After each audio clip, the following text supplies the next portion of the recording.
year to date IHSG itu naiknya kalau nggak salah sekitar 23%-an ya. Iya. LQ45 itu naiknya sekitar 3%-an. Kita kalau assuming all these Konglo stocks itu flat dari awal tahun sampai sekarang, paling IHSG kita kalau nggak salah naiknya cuma 1%. Pada prinsipnya itu dalam jangka panjang tentunya market itu akan balik lagi ke fundamental, balik lagi ke earnings. Jujur, apalagi waktu di first half, ini free note program jalan nggak ya bos ya? Tapi kalau kita lihat datanya di September, Oktober, November itu meningkat terus gitu. Jadi yang Pak Purbaya ngomong indeks 9.000, indeks 32.000. Wah, 32 GDP growth berapa bilang 8%, tapi enggak. Base-nya 6,5%. Base-nya 6,5 benar. Ya udah, sometimes you have to self-fulfilling ya. Jadi semakin kita yakin itu semakin bisa terjadi ya. Gitu.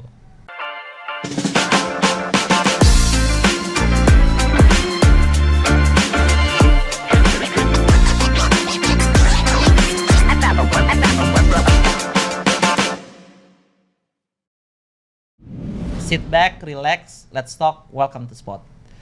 Halo Sobat Spot, kembali lagi bersama saya Rizky Jauhari Indra, Head of Research Shalendra Capital. Hari ini kita kedatangan tamu yang sangat dikenal di dunia persilatan pasar modal Indonesia. Beliau memimpin tim riset di UOB Kay Hian dan punya pengalaman panjang dari berbagai sekuritas besar. Selamat datang Bro Willinoy Sitorus. Thank you Bro Rizky, thank you. Selamat datang Bro. Sudah diundang, thank you banget nih. Thanks banget udah mau mampir ke Spot Bro Willy. Pertama-tama gimana kita ngobrol terkait 2025 nih. Mumpung bentar lagi ngesot dikit masuk tahun 2026. Kita ulas balik dulu. Siap. Nah, untuk teman-teman atau Sobat Spot yang nggak tahu, Willinoy ini salah satu fans beratnya Pak Purbaya loh. Ini menurut gua kayak either nomor 1 atau nomor 2 lah. Cuman kalah sama anaknya kali. Gua sempat riset, dia itu niat banget bikin lagu Pak Purbaya pakai AI. Nah, gue udah izin sama si Willinoy untuk diputerin sedikit gitu ya. Jadi kita 15-30 detik muterin lagu dia nih.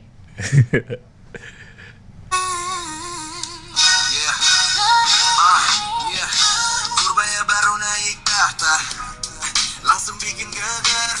Gaya cowboy tapi fokus, bukan asal tebar wacana burger. Dulu mimpi pro stable, sekarang pro growth bener. Anggaran digas biar multiplier ke rakyat nyamber. Katanya cukai rokok jangan naik sembarangan. Kalau belum siap industri pengganti lapangan. Dia bikin satgas di tiap kementerian. Biar duit gak parkir di bonds doang, jalan muter di lapangan. Purbaya, instalasi Nurbaya tuh. Saat IHSG melesu, lokasi harapan baru. Anjir, keren. Gua akui, Thank you. keren. Kan tadi kan dalam liriknya aja, saat IHSG lesu, lu kasih harapan baru. Iya. Jadi menurut lu nih, ini kan salah satu yang pembeda memang Pak Purbaya masuk, tiba-tiba IHSG salah satu yang lumayan perform lah. Tapi di luar itu, menurut lu apa sih faktor-faktor yang menyebabkan IHSG ini all time high gitu in a way lah? Menurut lu apa Bro Willy? Ya, ini tentunya jawabannya nggak bisa hanya kita kayak 1-2 faktor aja ya. Ini faktornya bisa dibilang banyak banget nih Bro Rizky ya. Jadi pertama memang kita lihat secara market flow driven sentiment itu ada banget seiring dengan rate cut cycle ya. Ini udah terjadi dan kita juga memang ekspektasinya rate cut cycle-nya juga akan semakin marak. Market kita kalau kita perhatikan sampai first half itu masih relatively kurang oke ya. Apalagi kalau di April kan waktu itu ada kayaknya lebarannya banyak keganggu ya begitu si Trump announce reciprocal tariff ya. Jadi di first Q kita lihat waktu itu ekonomi itu lumayan cukup lesu gitu ya kan, tax collection kalau nggak salah di Maret lesu. Tapi waktu itu ada perubahan ya. Kita lihat sentimennya mulai pulih di akhir Juni ya. Jadi di bulan Juli itu ada 8 IPO dan waktu itu kita lihat juga secara 3Q results not bad. Ada Purbaya masuk di September ngasih sinyal yang positif ya, stimulus apa kita tahu kan segala macam, dan juga tentunya ada spekulasi dari Konglo cycle ini. Waktu itu kan kita lihat ada resiko beberapa saham-saham yang di MSCI itu akan keluar, cuman ada potensi besar yang bisa masuk MSCI, sehingga ini menjadi sebuah narasi yang akhirnya came into reality. Jadi kalau kita perhatikan di second half itu ada saham 4 saham yang masuk ya. Kalau nggak salah ada Brand, Cuan, ada BRMS sama Terakhir. Desesa. Benar. Sorry ya. Nah, yang keluar itu kalau nggak salah si Kalbe sama ICBP ya. Itu 2 consumer stocks. Dan memang perlu kita tahu sejak pandemi ini, COVID dan setelah pulih COVID, jumlah investor retail kita sudah besar sekali ya. Jadi kalau saya ingat untuk jumlah SID ya, Capital Market Participants, di akhir 2019 itu kalau nggak salah masih nggak nyampe 4 juta, kalau nggak salah 3,8-3,9 juta. Sekarang ini sudah di atas 15 juta dari jumlah SID. Jadi sudah naik berlipat-lipat. ya. Iya. Jadi tentunya juga yang sangat menggairahkan pasar modal kita itu banyak dari sisi investor lokal ya. Jadi dengan ada likuiditas itu banyak saham-saham yang high cyclical beta ya saya bilang, itu rally-nya lumayan cukup oke ya. Gitu sih. Tapi jadi kan mungkin kalau kita disuruh gambarin 2025 gitu ya, pertama narrative driven stock tuh jalan banget, ya kan? Dimana di dalamnya tuh ada ngomongin government, ngomongin ngomongin konglo, terus ngomongin beberapa juga ada yang commodity based lah, narasi-narasi yang dibikin. Tapi menurut lo ke depannya nih 2026 apakah narrative driven investing ini masih jalan nggak sih? Ya, jadi mungkin kalau kita lihat kan year to date ISG itu naiknya kalau nggak salah sekitar 23%-an ya. Iya. LQ45 itu naiknya sekitar 3%-an. Kita kalau assuming all these Konglo stocks itu flat dari awal tahun sampai sekarang, paling ISG kita kalau nggak salah naiknya cuma 1%. Assuming the all Konglo cabut lah ya. Di exclude. Ya flat performance-nya. Ya. Itu paling naiknya cuma 1%. Jadi memang deviasinya itu sangatlah besar ya. Nah sebenarnya menurut saya pada prinsipnya itu dalam jangka panjang tentunya market itu akan balik lagi ke fundamental, balik lagi ke earnings. Kita lihat aja waktu 3Q announcement itu kan banyak keluar di bulan Oktober. Results-nya kita nggak bilang bagus, tapi ternyata nggak seburuk yang kita pikirkan. So neutral was like a positive. Ya kan biasanya kalau marketnya lagi ke funda, neutral itu jadi jelek gitu. Mungkin karena market waktu itu lumayan cukup bearish secara ekonomi di first half.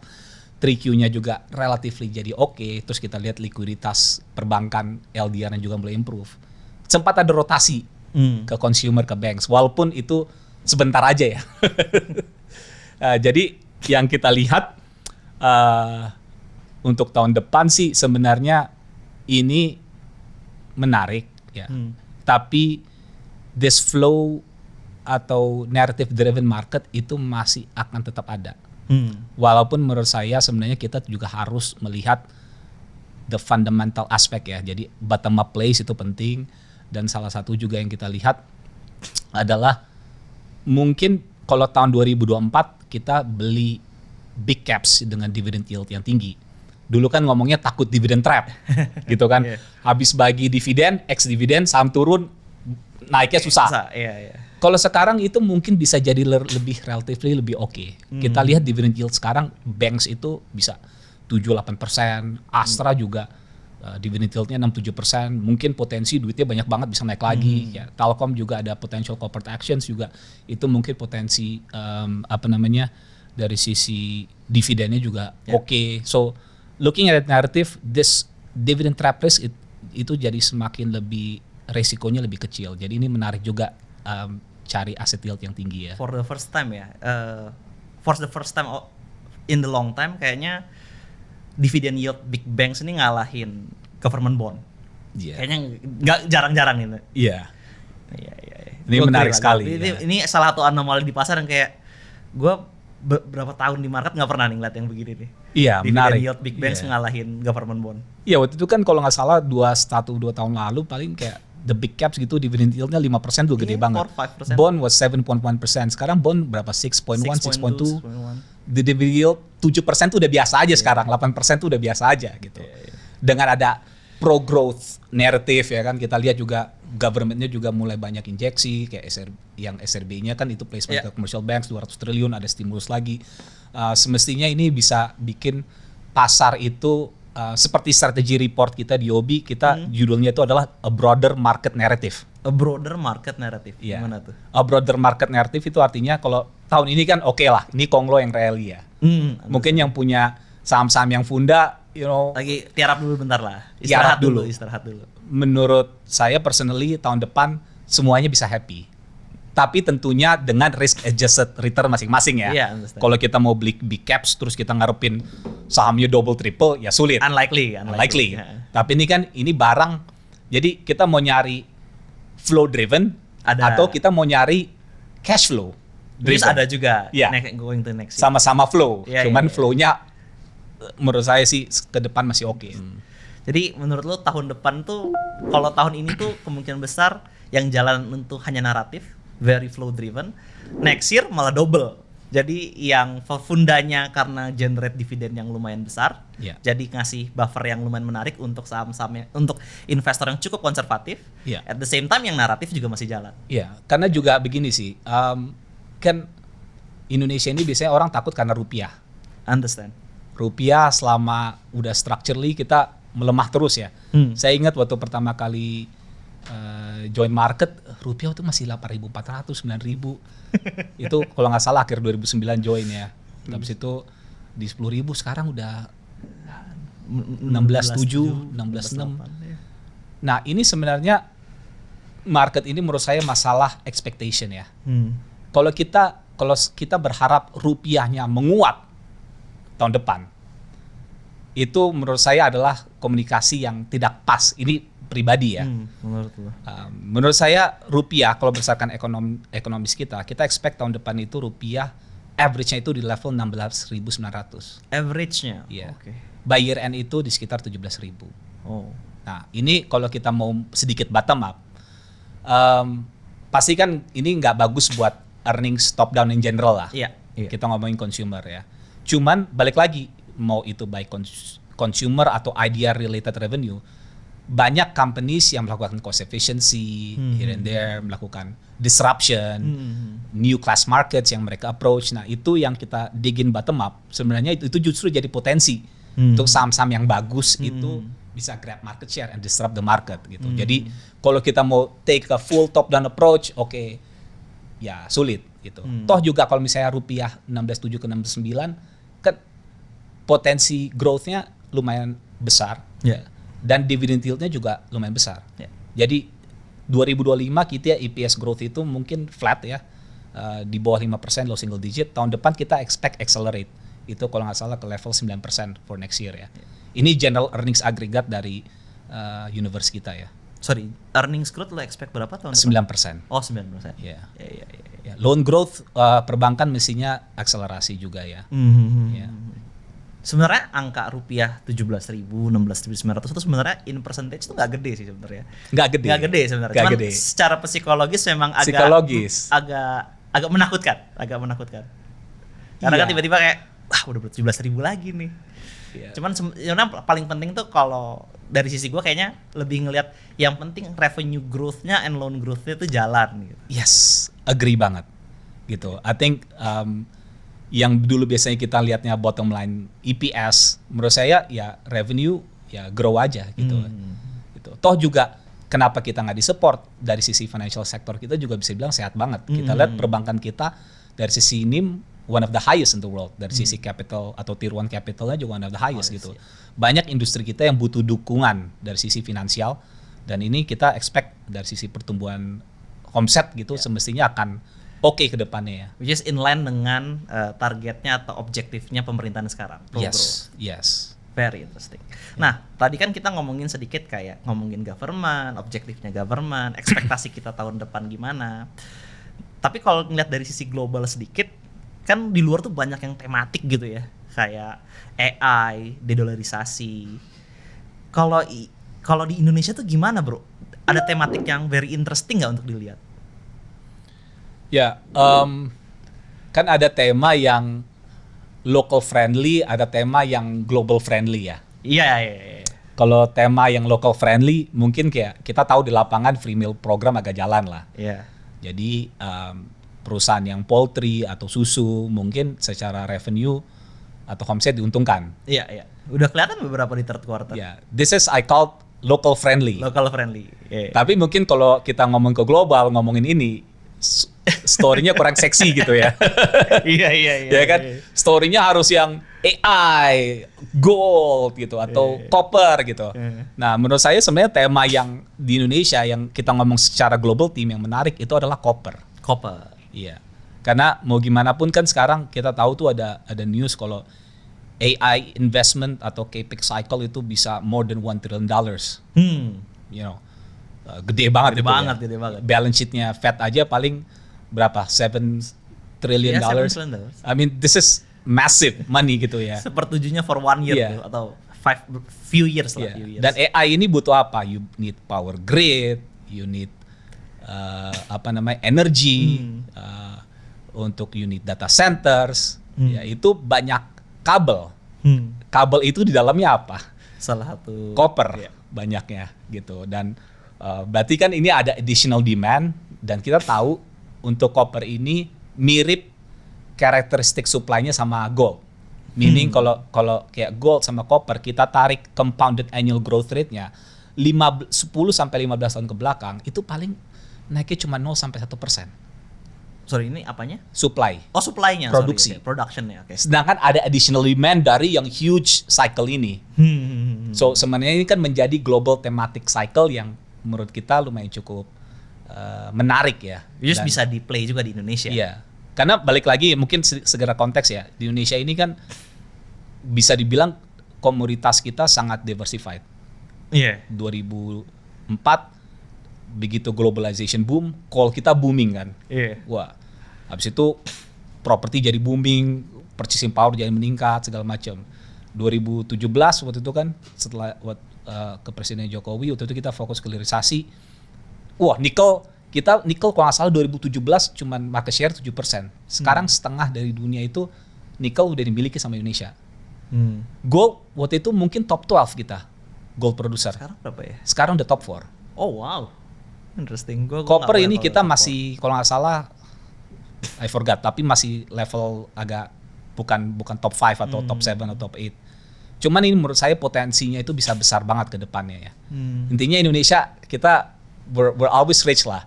Jadi di segala macam cycle itu kita ada ya dari sisi komoditasnya. Oke, jadi kalau global tematiknya kayaknya di Indonesia atau di IHSG yang kita bisa play commodity base pada dasarnya. Commodity base, yes. Tapi at the same time ada government atau local tematik yang kita bisa play juga sebenarnya. Yes. Jadi ya semuanya ada mainannya. Tapi balik lagi kan kalau kayak kita ngomongin yang domestic free meal program ya, itu kan pasti ada multipliernya. Ada yang direct sama indirect. Iya. Bayangin itu kan APBN 71 triliun kalau nggak salah tahun ini. Tahun ini alokasi. doang. Next year harusnya 300 ya, 331 kalau nggak salah. Iya, itu berapa kali lipat naiknya bos? Iya. Gede banget kan. Berarti ini dampaknya assuming average wage di Indonesia itu 3,7 juta. 3 juta lah let's say ya. Terus ini kan mealnya itu assuming punya satu anak 15.000 kali 20. Itu bisa domestic household saving per household itu bisa berapa persen? Bisa 15-20%. Itu gede banget gitu. Jadi tentunya kan dia punya additional money itu dia bisa jadi untuk spend. Iya, hopefully kita Hopefully.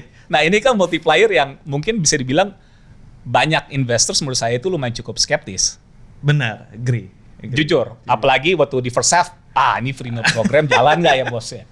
Tapi kalau kita lihat datanya di September, Oktober, November itu meningkat terus gitu. Iya. Nah, ini tentunya menjadi sebuah precursor untuk kedepannya budgetnya ini akan lebih oke ke depannya ya. Iya. Bisa didisperse. Kalau kita ngomongin revenue gitu ya, dari sisi consumer retail sebenarnya yang baru kelihatan tuh ex Java doang. Which is partly karena investasi komoditi kita kan semuanya di ex Java kan. Yes. Jadi yang lebih strong memang yang di luar Jawa. Nah, sekarang investasi di luar Jawanya masih continue on commodity base on top of MBG yang akan jadi mega super project lah. Iya. Jadi harusnya kita bisa ngelihat ekonomi yang kata lo apa broad base apa tema report tuh bukan? Oh ini a broader market narrative. Broader market narrative bisa Iya. kelihatan sih kayaknya Iya. tahun depan. Istilahnya sih gampangnya semuanya happy ya. Semua happy. Semua happy. Yang diinginkan semua orang juga sih semua Jadi happy. nggak ada yang manyun ya. Nah, jadi kalau udah ngomongin kayak gitu, menurut lu tahun depan tuh lebih ke tematiknya ke equity, or ke fixed income? Soalnya kalau tahun ini kayaknya dua-duanya tuh rally. Fixed income-nya gue inget dari 67 sampai 6, sempat nyentuh di bawah 6 deh. IHSG-nya juga buset sampai all time high. Kalau tahun depan menurut lo kayak mana? Kayaknya tentunya view saya sih lebih equity over bond ya. Lebih equity over bond. Ya. Dan sebenarnya juga pertanyaannya Rizky tadi udah dijawab dari angle dividend yield-nya udah lebih gede dibandingkan government bond. Iya. Ini salah satu contoh. Jadi dengan pro growth stimulus segala macam ya kan, kita lihat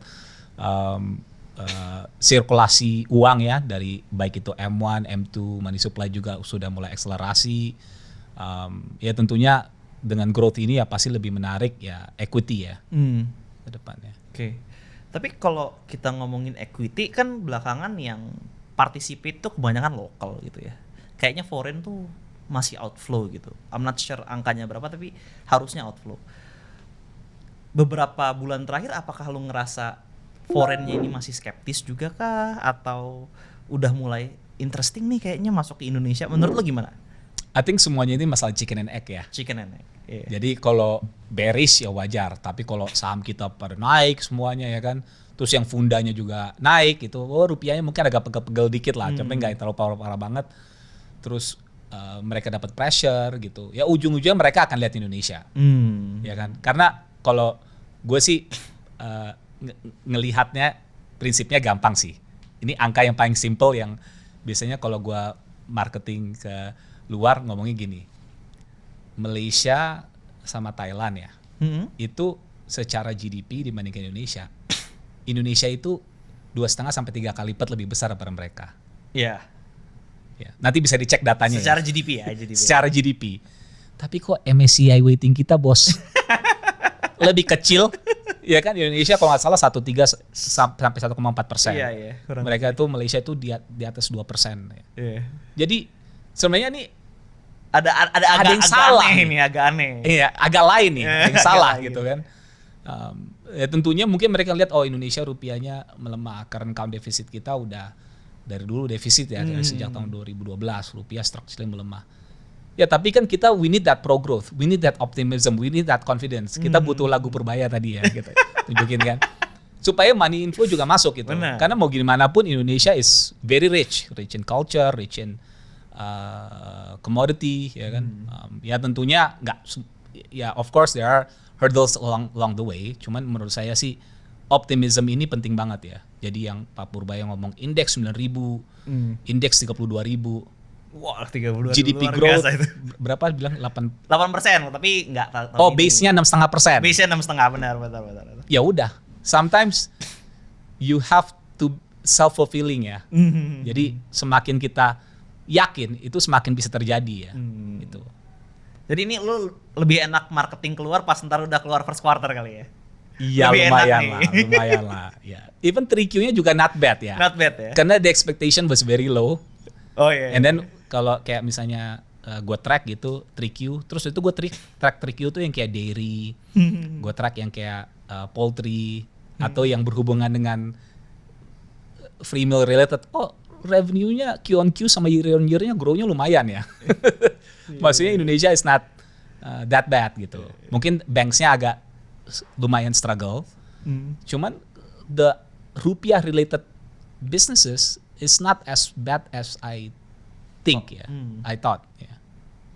Pada dasarnya kan kalau kita dengar-dengar apa sih kon-call foreign kan ada yang concern dan antara, ada yang concern fiscal deficit. Once growth-nya muncul sih concern-nya hilang sih. Once growth-nya muncul. Iya.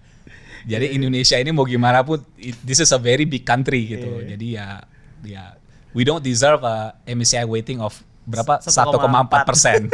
Ya kan? Kalau negara lain dengan GDP yang sama, logically MSCI weighting kita itu 6%. At most waktu itu paling MSCI weighting kita di level 3,5an ya. Oh, pernah ya? Pernah. Bukan 2% ya tertinggi Enggak, ya? di atas 3%. Oke. Itu pre-2015. Waktu itu kan foreign masih lumayan banyak di Indo. I see. 2015 which is berarti Pre-2015 Commodity itu masih big cap terus ya tuh beberapa. Later effect of the commodity boom ya. Tapi habis itu 2012 ke 2015 kan commodity udah mulai soften ya setelah itu. Oke. Jadi tahun depan nih story-nya banyak nih. Kita kalau di foreign kita jualannya growth. Kalau orang lokal masih bisa nih nyari corporate action. It's still going to be a corporate action driven market, tapi kan balik lagi ya, corporate action ini juga kita harus tahu dari sisi eksekusinya juga. Jangan corporate action ya mumpung liquid marketnya bergairah ya kita cari funding dari equity gitu kan. Iya kan? Karena kan logically ini kan cost of debt versus cost of equity. Ya kan? Kalau debt-nya susah didapat, berarti kan mumpung valuation-nya semakin besar cost of equity-nya semakin rendah untuk didapat funding dari equity. Tapi kan ujung-ujungnya equity ini harus uangnya buat apa? Ekspansi apa? Capex-nya apa? Ya kan? Balik modalnya kapan break? Jadi dari sisi investor itu perlu banget hal-hal kayak gitu dicermati ya. Karena takutnya ini corporate action ternyata salah atau apa, ya ini bisa dampak ke harga sahamnya bisa lumayan cukup signifikan ya. Nah, ngomongin yang tadi, kan kita IHSG, sebenarnya IHSG level all time high itu nggak terjadi di IHSG doang, di beberapa negara pun terjadi lah. Maksudnya hal yang sama itu terjadi di berbagai negara. Salah satu kekhawatiran beberapa traditional investor gitu ya. Karena kalau yang ngomong-ngomong sama investor yang sekarang kayak mereka nggak khawatir gitu. Tapi kalau dari traditional investor tuh kayak ini bakal ada apa-apa nggak sih? Menurut lu tuh resiko terburuknya, let's say kalau kenapa-napa itu apa ya? Terus kalau lebih enaknya, lu untuk mengantisipasi itu indikator yang kira-kira bakal lu liatin tuh apa? Oke, ya balik lagi ya, ini kan tentunya resiko besar ya. Iya. Apalagi kita lihat indeksnya driven bukan by the LQ45 ya. Understand. Untuk IHSG ya. Pertama kita follow the US market ya. Ini the tech. Wah, luar biasa tuh valuasi ya, tinggi banget. Tech-nya ini bubble kapan? Ya, karena kan bubble itu bukan the late cycle of adoption, justru bisa di mid adoption. Benar, agree. That cycle, I don't know. I'm not the expert of that gitu, ya kan. Yang jelas valuation-nya pasti udah lofty banget gitu. Kalau kita lihat cyclical adjusted valuation-nya S&P 500 itu juga udah mendekati +1 atau +2 standar udah very deviasi premium gitu lah valuasinya ya. Kedua juga dari sisi global growth itu kalau melambat tapi kalau inflation-nya sticky. Sekarang ini kan kita fokusnya adalah rate cut di US gitu ya, katanya ada yang kalau yang kurang optimis cuman 1 kali rate cut, ada yang bisa 2 kali tahun depan, cuman tetap there is room for that narrative gitu kan. Cuman balik lagi kalau ternyata inflationnya itu sticky, global growth itu melambat gitu, ya itu kan bisa ada potensi ke pricing-in duluan nih kalau akan ada liquidity tightening. Ini kapan, to be honest I don't know. Ya, cuman we still has the room, apalagi kan si Trump itu kalau nggak salah kan si Jerome Powell ya, itu kan akan officially selesai periode dia di Mei tahun depan, dan most likely akan diganti sama orangnya Trump, dan tentunya Trump is very pro growth and rate cut. Kalau bisa suku bunga itu rendah. Serendah-rendahnya kalau Bang. So paling nggak kita lihat sampai bulan Mei. Kayaknya aman ya. Kayaknya aman. Kayaknya aman. I don't know. I mean ini kan lebih kayak prediksi. I'm not the expert. Cuman kan kita mau lihat segala macam upside potential dan semua downside potential. Nggak bisa cuma 1-2 variable. Variabelnya banyak yang mesti kita lihat. Tapi so far sih menurut saya dari sisi liquidity driven market ya, itu masih oke banget. Paling nggak sampai first half tahun depan. Oke. Jadi karena marketnya itu it seems liquidity driven, dan at the same time liquidity yang narik itu kayaknya faktornya udah nggak ada lagi. Iya. In a way lah seperti gitu kan. Iya. Ya. On top of that, global malah liquidity-nya mau buka kerannya. Kan kalau nggak salah Fed kemarin begitu dia turunin suku bunga, dia ada injection juga kan. Iya. Jadi kalau nggak salah tuh $40 Ngestat billion. ulang. Banyak investor gitu yang retail bilang, wah ini mini QE nih katanya. Iya. Setelah itu harga emas naik lagi kan, kalau nggak salah. Projection foreign broker udah QE bro, udah naik lagi balance sheet-nya. Ya, to be honest, I don't know, ya kan. Yeah. Cuman kalau as long as the perception is there and it's early, ya udah. Jangan kita use that perception itu baru 6 bulan kemudian karena things may change. I mean, that's my view kalau sebagai investor ya. Wah, seru banget ya Sobat Spot obrolannya. Jadi kan kita udah ngomong 2025, udah ngomong bakal serunya 2026 nih. Tapi jangan salah, investasi itu kan adalah sesuatu yang kita lakukan setiap hari sepanjang perjalanan hidup kita. Jadi mungkin Bro Willy kan udah lama nih di market, pengen ngobrol nih terkait kehidupan dia sebagai investor lah. Kan udah lo di market sejak 2009 akhir ya. Iya kan 2009, which is sudah 2009 udah mulai ngerasain cycle GFC udah lah, sedikit-sedikit lah di ujung kan. Udah Apa lagi lagi mau balik pulih, ya, lagi mau lagi pulih kan, balik ya. kan kayak mid 2000 balik ya waktu Iya, itu. tapi kan lu lebih lama dibandingkan gua. Lu kena Iya. 2014 mini crisis, Udah kena, ya. yuan devaluation, GFC gua juga kena, GFC lagi. Covid kena. Kena. Jadi pengalaman dia ini dalam apa sih suka duka di marketnya lebih banyak. Jadi ngomong-ngomong terkait life as an investor, investment lesson apa yang menurut lu paling memorable yang ngebuat lu seperti sekarang? Menurut saya sih jangan terlalu berusaha timing the market. Kedua, market ujung-ujungnya itu balik ke fundamental. Market ujungnya balik ke Ketiga, jangan remehkan sebuah tema dan siklus. interesting. Karena bisa aja, oh ini saham nggak menarik, valuasinya mahal, apa sih bisnis model nggak jelas. Tapi mungkin tema itu bisa berlanjut 1-2 tahun bahkan sampai 5 tahun, bro. Jangan menutup diri lah intinya. Jangan menutup diri ya. Itu mungkin lebih tepat ya. Jangan remehkan, jangan menutup diri ya. Karena mungkin itu bisa flop, we don't know. Tapi kalau flopnya 3 tahun, 5 tahun, ya. Jadi itu, I think those 3 key things ya that I learned from the market ya. Ya. Interesting. Agree sih, gue agree. Itu salah satu yang perjalanan gua juga sebagai investor kayak never say, nggak ada istilah impossible di market. Kayak menurut lu kayak nggak mungkin dia ngelakuin itu, bisa kejadian 2 tahun lagi. Bisa kejadian. Nah terkadang kita sebagai investor, oke, kita tahu ini kayaknya belum tentu kejadian, tapi secara fundamentalnya ya. Iya. Cuman mungkin kita bisa analisa narasinya apakah ini akan lanjut terus apa enggak, resikonya apa ya. Gitu. Cuman never fight the market ya. Never fight the market. Iya. Nah, tapi untuk lo memilah-milih atau ngefilter gitu ya, mana yang kira-kira ini kayaknya mungkin deh. Ini gua tahu ini mungkin, tapi kayaknya gua nggak dulu. Framework yang lo gunain tuh gimana? Gimana cara lo memilih narasi atau yang lo suka atau nggak suka? Oke, pertama semuanya harus mulai dari fundamental ya. Dari fundamental. Ya. Kedua itu kita lihat dari sisi temanya. Dan kita adu antara tema sama fundamental. Karena terkadang bisa aja ini company nggak bagus, tapi tema sektornya lagi hot banget. I see. So Interesting. ya nggak usah terlalu bagus banget ya, oke lah, ya kan. Tapi ini fundamentalnya bagus banget, mungkin the best player in the industry.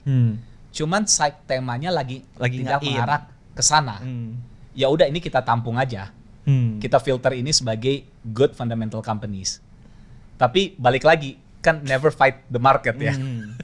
Kalau market arahnya lagi nggak ke funda, ya Jangan dipaksain. jangan dipaksain. Tapi bukan artinya dilupakan juga ya. Benar. Ya kan?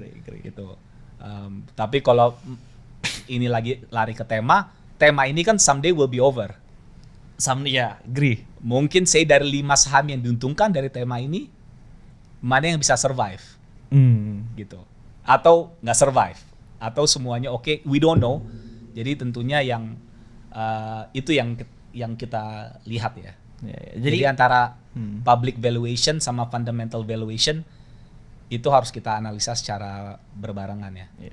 Jadi even kalau kita lagi suka temanya misalkan lagi koper gitu ya, mungkin kalau in the early cycle actually lo bisa ngehit semuanya karena di in the early cycle. Tapi once udah kayak mid cycle, late cycle, lo harus mulai memastikan apakah fundamentalnya atau intrinsic value-nya tuh bener-bener klop gitu sama Iya. narasinya. Karena nggak semua perusahaan bakal survive. Iya, karena kan tentunya dengan narasi itu terjadilah sebuah komunikasi dari perusahaan. Dari sebuah komunikasi terjadilah pertanggungjawaban. Iya. Dari pertanggungjawaban ya tentunya kita minta hasil report card-nya. Iya, Jadi iya, apa iya, earnings-nya iya. di mana? Ininya lu janji dulu bakal 5 kali. Iya, iya. Sekarang nyampe 5 kali Iya. nggak? Ya ini sebuah siklus gitu. Iya, iya, Tapi iya. kalau siklus yang earnings masih jauh, masih tema, oh ya udah. Ya udah. Ambil semua juga nggak apa-apa sebenarnya kayaknya. Iya gitu. Tapi kita juga cek liquidity-nya atau apa, temanya bisa berubah nggak Agree, nih. agree, Jadi agree. ya having a more balanced view itu sangat bikin kita punya a better risk adjusted return ya. Ya. In our portfolio sih. Oke. Kalau ngomongin tahun depan sebagai seorang lu nih, strategi untuk 2026 tuh ngapain? Atau sektor kah? Atau kalau lu akan mau momentum kah, ngejer kah? Menurut lu persiapan lu tahun depan tuh strategi investasi itu enaknya gimana ya? Lu sebagai pribadi Willinoy lah.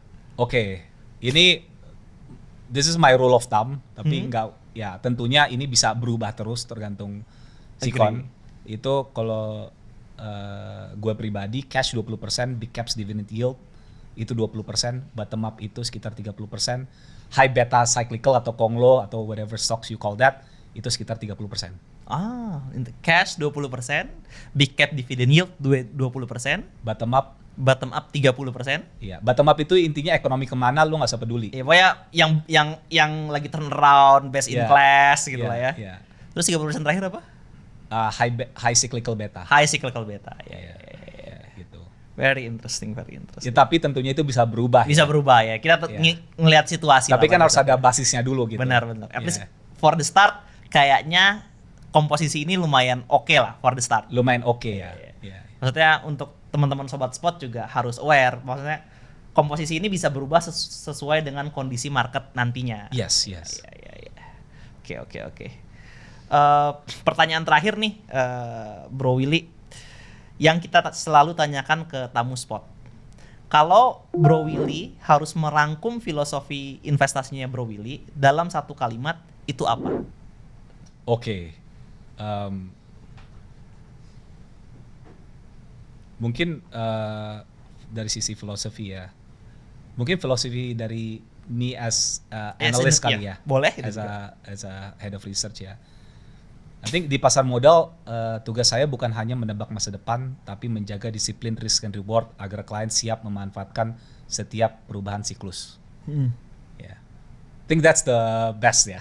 Jadi pada dasarnya kita harus ngelihatnya balance lah. Nggak Balance boleh lah. ngelihat resiko doang, Yeah. nggak boleh ngelihat reward doang. Iya. If the balance is idiosyncratic atau unbalanced, very interesting loh. Iya. Iya. Ya Agree lah, emang agree sih kalau mau all in gitu 1-2 saham all in gitu. Ya tapi kan kita we want sustainable growth kan. Iya, in our iya. investment ya. Tapi itu menarik juga tuh. Maksudnya gue juga di PM gitu, di head of research-nya di Shalendra, kita tuh ngeliat saham tuh harus in the balance view. Kalau lu terlalu terpengaruh terhadap resiko tapi nggak mengkuantifisir atau melihat probabilitas rewardnya, Iya. selamanya nggak akan pernah Iya. nggak akan pernah ikutan. At the same time juga, tapi kalau lu selalu ikutan dengan ide semua orang, Iya. selamanya lu nggak akan pernah menjaga resiko. Itu setuju banget ya. Tapi itu kayaknya harus semakin umur, semakin pengalaman. Dalam perjalanan lah, Dalam dalam perjalanan lah. Agree. Balance. Ya, balance view ya. Oke.